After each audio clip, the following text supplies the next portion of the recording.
بسم اللہ الرحمن الرحیم۔ اللہ کے علاوہ کوئی عبادت کے لائق نہیں، اور آپ حضور صلی اللہ علیہ وسلم محمد الرسول اللہ کے آخری پیغمبر ہے۔ اللہ تب تھا جب کچھ نہ تھا، اللہ اب ہے جب سب کچھ ہے، اللہ تب ہوگا جب کچھ نہ ہوگا۔ اللہ سب کا مالک ہے، وہ حکیموں کا حکیم ہے، رہبروں کا رہبر ہے، اماموں کا امام ہے، حافظوں کا حافظ ہے، اور رحمان و رحیم ہے۔ اس کائنات میں جو کچھ ہوتا ہے، ہوا ہے، اور جو ہوگا اللہ کے حکم سے ہوتا ہے، ہوا ہے اور ہوگا۔ اور اس کائنات میں جو کچھ نہیں ہوا وہ اللہ کے ناحکم سے نہیں ہوا۔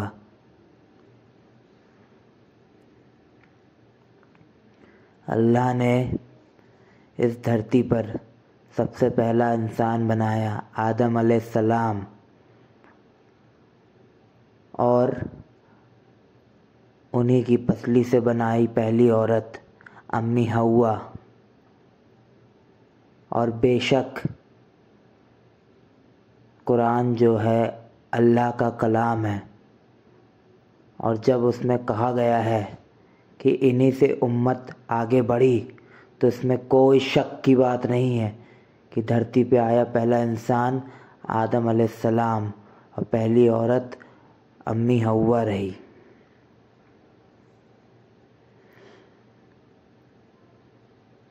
اللہ بے نیاز ہے، مطلب اسے کسی کی ضرورت نہیں ہے۔ اس کا نہ کوئی باپ ہے، نہ کوئی ماں، نہ کوئی بھائی، نہ بہن، نہ بیٹا، نہ بیٹی۔ اس کائنات کا ذرہ ذرہ بھی اگر اس کے سجدے میں جھک جائے اور یہ چاہے کہ اسے کوئی نفع ہو جائے، تو جب تک وہ نہ چاہیں گا کسی کو کچھ نفع نہیں پہنچ سکتا۔ اور اس کائنات کا ذرہ ذرہ بھی نافرمانی پہ اتر آئے تو بھی اللہ کا کچھ نقصان نہیں ہوگا۔ اس کائنات میں جو انسان کو اللہ نے پیدا کیا تو پیدا کیا امتحان کے لیے۔ اس دنیا کی زندگی جو ہے چند سالوں کی ہے۔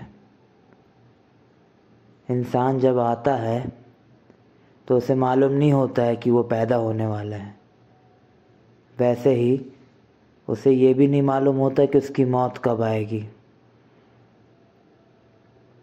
اللہ نے انسان کی تقدیر اس کائنات کو بنانے سے پہلے ہی لکھ دی تھی۔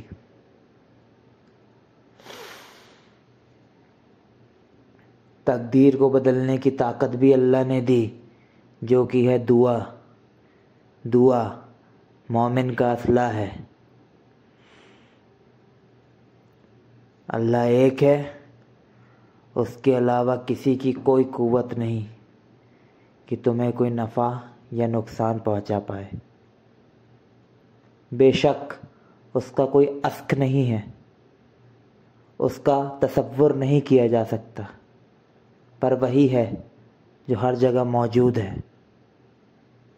یقین مانو، ایک کے علاوہ اگر دو خدا بھی ہوتے تو ان کے بیچ اس بات پہ جنگ ہو جاتی کہ آج سورج کہاں سے نکلے گا اور کہاں ڈوبے گا۔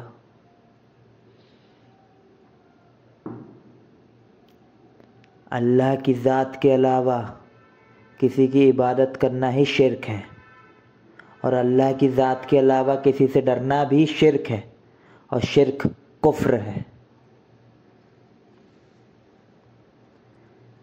اس دنیا میں انسان کا مقصد ہے اللہ کو راضی کرنا۔ وہ سب جو ایمان لائے، جنہوں نے کلمہ پڑھا، لا الہ الا اللہ محمد الرسول اللہ، وہ سب اللہ کے حقدار، اللہ کے دیدار کے حقدار اور کلمے کے قرضدار ہو گئے۔ مطلب جو بھی کلمہ پڑھا اور پڑھ چکا ہے اور پڑھ رہا ہے، وہ مسلمان ہے، ہو چکا ہے اور ہو رہا ہے، اور اس کا فرض ہے کہ وہ دین امت تک پہنچائے۔ اس میں کوئی دو رائے نہیں ہے کہ وہ جو مسلمان نہیں بھی ہے وہ بھی اولاد آدم ہے، بس گمراہ ہے۔ تو جو مسلمان ہیں ان کا فرض ہے کہ ان گمراہوں کو اللہ تک پہنچانا۔ اللہ کو وہ بندے بہت پیارے ہوتے ہیں جو اللہ کے بندوں کو اللہ تک پہنچائے۔ ساتھیوں، بزرگوں، دوستوں، یہ زندگی چند دنوں کی ہے، اس کے بعد موت آئے گی، اور موت کے بعد ہو گئے سوال جواب۔ سوال جواب ہر ایک اعمال کے۔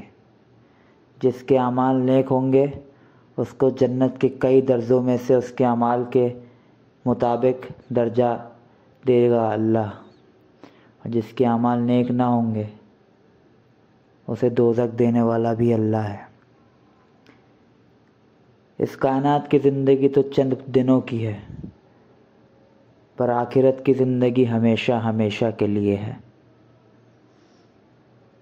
وہ جنت بھی ہمیشہ کے لیے ہے جس میں انسان کو نہ کبھی بھوک لگے گی، نہ کبھی پیاس لگے گی، نہ کبھی بیماری ہوگی، نہ کبھی اس کی عمر بڑھے گی۔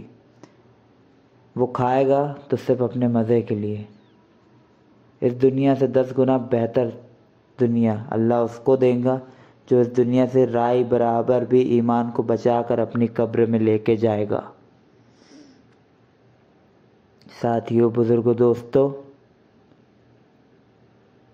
ہمارے دل میں یہ ایمان ہو جانا چاہیے کہ جو کچھ ہوتا ہے اللہ کی ذات سے ہوتا ہے، اور اللہ کی ذات کے علاوہ کسی سے کچھ نہیں ہوتا۔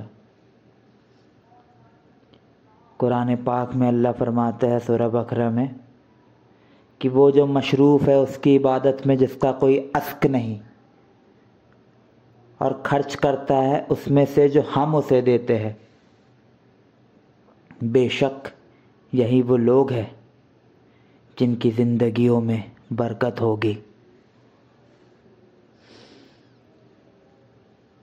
اس دنیا میں آنے کا ہمارا مقصد ہے اللہ کو راضی کرنا، اور اللہ کو راضی کرنا بہت آسان ہے۔ اللہ کو راضی کرنا ہے تو سنتیں عطا کرو۔ سنتیں وہ اعمال ہے جس پر آپ حضور صلی اللہ علیہ وسلم محمد الرسول اللہ نے اپنی پوری زندگی گزار دی۔ آپ حضور سے پہلے اللہ تعالیٰ نے 1.25 لاکھ انبیاء بھیجے، پر ان کی امت جو ہے گمراہ ہو گئی، اور آخری پیغمبر اللہ تعالیٰ نے بھیجے آپ حضور صلی اللہ علیہ وسلم محمد الرسول اللہ، اور ان پر نازل کی قرآن۔ اللہ تعالیٰ قرآن میں ہی فرماتے ہیں کہ قرآن کی حفاظت کا ذمہ انہوں نے آخرت تک لیا ہے، اس میں کوئی فیر بدل نہیں کر سکتا۔ بے شک اس دنیا کی ساری کتابوں میں فیر بدل کی گئی امت کے بندوں نے، لیکن قرآن جیسی نازل کی گئی آج بھی ویسے ہی ہے، کیونکہ اس کی حفاظت کا ذمہ خود اللہ تعالیٰ نے لیا ہے۔ ساتھیوں، دوستوں، بزرگوں، اسلام میں ہر عمل کے پیچھے نیت کا معنی ہوتا ہے۔ اس بیان میں میری نیت یہ ہے کہ میرے سارے ساتھی، اس دنیا میں موجود ہر انسان جنت کا حقدار ہو جائے، اور جنت کی چابی ہے کلمہ اشہد ان لا الہ الا اللہ اشہد ان محمد الرسول اللہ، جس کے معنی ہے اللہ کے علاوہ کوئی عبادت کے لائق نہیں، اور آپ حضور صلی اللہ علیہ وسلم محمد الرسول اللہ ان کے آخری نبی ہے۔ ساتھیو، بزرگو، دوستو، ذکر خدا وہ اعمال ہے جو ایک مومن کرنا چالو کرے تو اپنی موت تک کرتا جائے، تب بھی ختم نہ ہو۔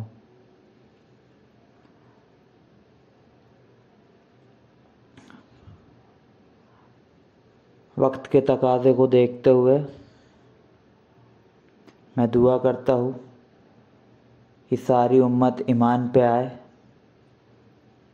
اور دنیا بہتر ہو، اور اس سے بہتر ہو آخرت، اور ہم سب جنت کے حقدار بنیں۔ شکر اللہ، اللہ اکبر۔